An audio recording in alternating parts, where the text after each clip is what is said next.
করে কিন্তু আবার জলীয় বাষ্প প্রবেশ করছে, এর ফলে কিন্তু নতুন করে আবার বৃষ্টিপাতের হালকা একটু আশঙ্কা জাগ্রত হচ্ছে।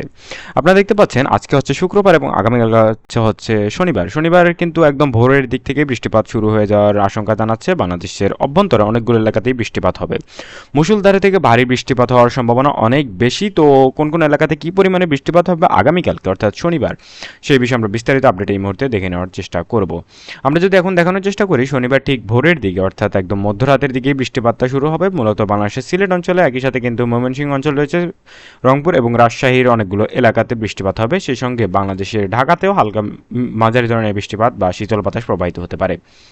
সিলেটের মধ্যে উল্লেখযোগ্য হারে সুনামগঞ্জ, দিরাই, একই সাথে কিন্তু বড়লেখা, জৈন্তাপুর, হবিগঞ্জ, কেন্দুয়া, ময়মনসিংহ, ভালুকা, জামালপুর, সিরাজগঞ্জ, টাঙ্গাইল, বগুড়া, নওগাঁ, বাগেরহাট, চাঁপাইনবাবগঞ্জ, রাজশাহী, নাটোর এই এলাকাগুলোতে ভারী বৃষ্টিপাত হবে। তবে বজ্রপাতের সম্ভাবনা রয়েছে নওগাঁতে। নওগাঁর মধ্যে আহসানগঞ্জ, একই সাথে কিন্তু দুপচাচিয়া, নন্দীগ্রাম, সিংড়া এই এলাকাগুলোতে মাঝারি থেকে ভারী বৃষ্টিপাতের সাথে সাথে কিন্তু বজ্রপাত হওয়ার সম্ভাবনা রয়েছে।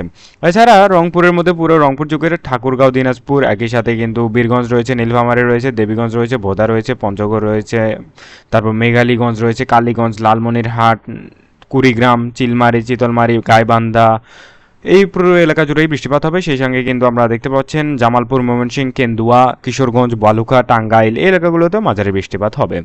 তবে পাবনাতে হালকা বৃষ্টিপাত হতে পারে। পাবনা, ফরিদপুর, ঝিনাইদহ, ঢাকা, গাজীপুর, নরসিংদী, টাঙ্গাইল, একই সাথে কিন্তু কুমিল্লা সহ এই এলাকাগুলোতে মাঝারি বৃষ্টিপাত হওয়ার সম্ভাবনা আছে বা ঝিরিঝিরি বৃষ্টিপাতের সম্ভাবনা রয়েছে। একই সাথে ভোরের দিকে খাগড়াছড়ি, একই সাথে কিন্তু রাঙ্গামাটি, ফটিকছড়ি এই এলাকাগুলোতেও হালকা মেঘলা আকাশ থেকে বৃষ্টিপাত হওয়ার সম্ভাবনা রয়েছে। এর পরবর্তীতে যদি আমরা চলে যাওয়ার চেষ্টা করি, দেখতে পাবেন সকালের দিকে, সকাল 9টা বা 10টার দিকে যদি আমরা একটু চলে যাওয়ার চেষ্টা করি, সেক্ষেত্রে আপনারা দেখতে পাবেন যে বৃষ্টিপাতের সম্ভাবনা কিন্তু আবার কমে আসছে। অর্থাৎ ভোরের দিকে বৃষ্টিপাত হলেও আস্তে আস্তে কিন্তু দিনের শুরুর দিকে কিন্তু বৃষ্টিপাতটা আবার কমে যাবে।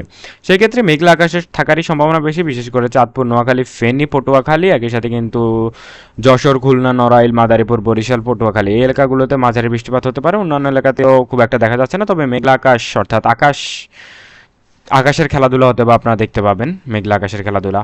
তো এছাড়া কিন্তু পরবর্তীতে বিকেলের দিকে আবারও বৃষ্টিপাতের সম্ভাবনা রয়েছে, কারণ রংপুর সহ দিনাজপুর প্রত্যেকটা এলাকাতেই আবারও হালকা থেকে মাঝারি বৃষ্টিপাত হবে। আমি আবারও বলছি, রংপুর, পুরো রংপুর এলাকা জুড়ে, একই সাথে রাজশাহী, ময়মনসিংহ, ফিরোজগঞ্জ, পুরো ঢাকা জুড়ে কিন্তু হালকা থেকে মাঝারি বৃষ্টিপাত হবে। তবে সিলেটের বৃষ্টিপাত হওয়ার সম্ভাবনা নেই বিকালের দিকে।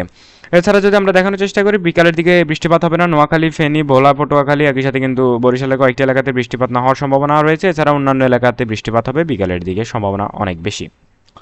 তবে আগামীকালকে রাতের দিকে যদি আমরা লক্ষ্য করি, রাতের দিকে কিন্তু বাংলাদেশের চাঁদপুর, নোয়াখালী, ভোলা, ফেনী, একই সাথে কিন্তু এখানে রয়েছে সাতক্ষীরা, যশোর, নড়াইল, মাদারীপুর, খুলনা, মোংলা, পটুয়াখালী কোনো এলাকাতে খুব একটা বৃষ্টিপাতের সম্ভাবনা নেই। একই সাথে কিন্তু চট্টগ্রাম জুড়েও বৃষ্টিপাতের সম্ভাবনা নেই। তবে পুনরায় আবারও বৃষ্টিপাত দেখা দিতে পারে সিলেটের বড়লেখা সহ, মৌলভীবাজার সহ হবিগঞ্জের আশপাশের পুরো এলাকা জুড়ে। একই সাথে ময়মনসিংহ, জামালপুর, সিরাজগঞ্জ, ভালুকা, একই সাথে বগুড়া, নওগাঁ, চাঁপাইনবাবগঞ্জ, রাজশাহী, নাটোর, শিবগঞ্জ এই এলাকাগুলোতে মাঝারি বৃষ্টিপাত হবে। তবে নওগাঁ এবং বগুড়াতে অতিরিক্ত বৃষ্টিপাতের সম্ভাবনা রয়েছে। এছাড়া রংপুরের দিকে রয়েছে দিনাজপুর,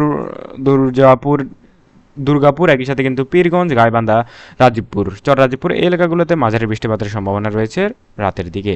এই ছিল সর্বশেষ।